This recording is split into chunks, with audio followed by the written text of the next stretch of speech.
مساء الخير على متابعينا ومحبينا في كل مكان، متابعي موقع وتلفزيون الربيع العربي، احييكم وارحب بحضراتكم من هنا من محافظة كفر الشيخ، تحديدا من مدينة برج البرولوس، حيث يعني بدأ مزارعين كفر الشيخ اليوم بدء حصاد محصول أو جني الجوافة. بيجمعوها ويعبوها في قاص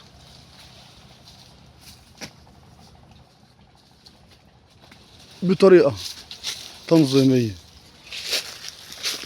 عينيهم بتبص على الشجرة وبعدين يروحوا على الطيبة.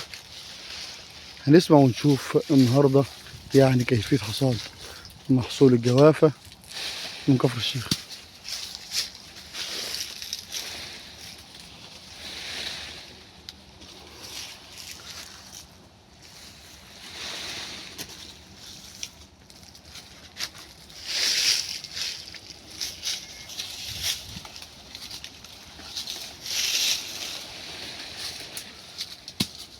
شايفه بيهز كده الجوافة، بيهز الشجرة ليه؟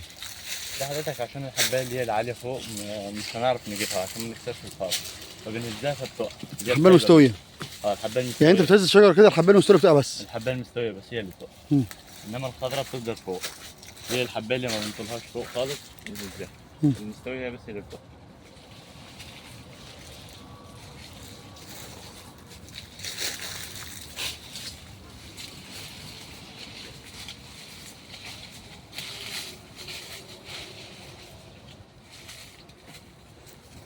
ايه اللي بيكون واقع على الأرض ده؟ نعم؟ اللي بيكون واقع على الأرض ده ايه؟ جوافة. جوافة مستوية ولا جوافة ايه؟ مستوية. هي بتاع الأرض ليه؟ هل سقوطها على الأرض ده بيبقى حاجة مثلا مرض أو غيره، ولا لا مستوية زيادة. سوى زيادة؟ بتبقى في الفرع فوق بس احنا بنجيبها عشان ما بنطولهاش. ما نكسرش الفرع فبنهزها. لا أنا بتكلم على اللي بتبقى ساقطة على الأرض، يعني أنا شايف الحاج هناك بيلم جوافة على الأرض، هل ده مرض في الجوافة ولا هو سوى زيادة؟ لا ده سوى زياده. سوى زياده بس. تمام.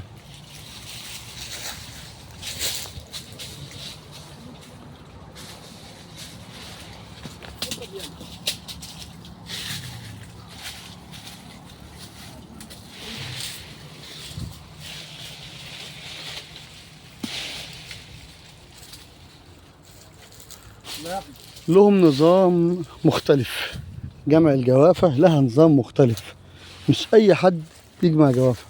فلاحين كفر الشيخ بيجمعوا بطريقة مختلفة، بتكون كده مستوية، يقطعوها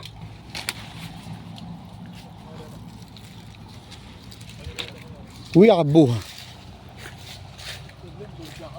لكن الجاني هنا بطريقة مختلفة، بتعتمد أكتر على التركيز والعضلات.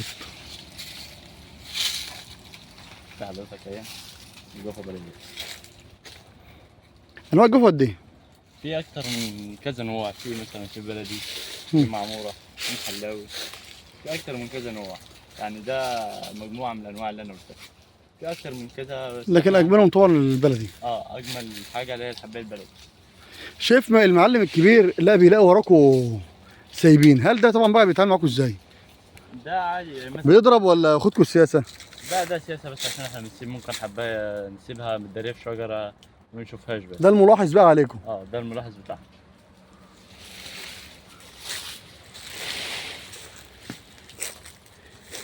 منهم اللي بيجمع وفي منهم اللي بيمشي وراهم عشان خاطر يشوف جمعهم نضيف ولا لا. اكتر من 20 نوع، اجملهم واحسنهم البلدي، والبلدي ياكل. خليك يا احمد كملوا يلا. هات اللي قفص ده. هات تعب اهو.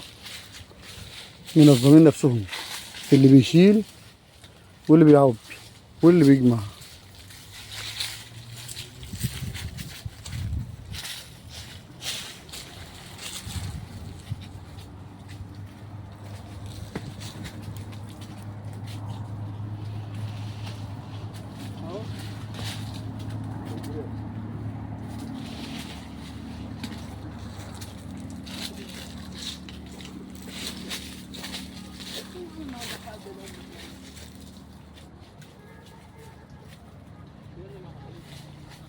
ده كده فين؟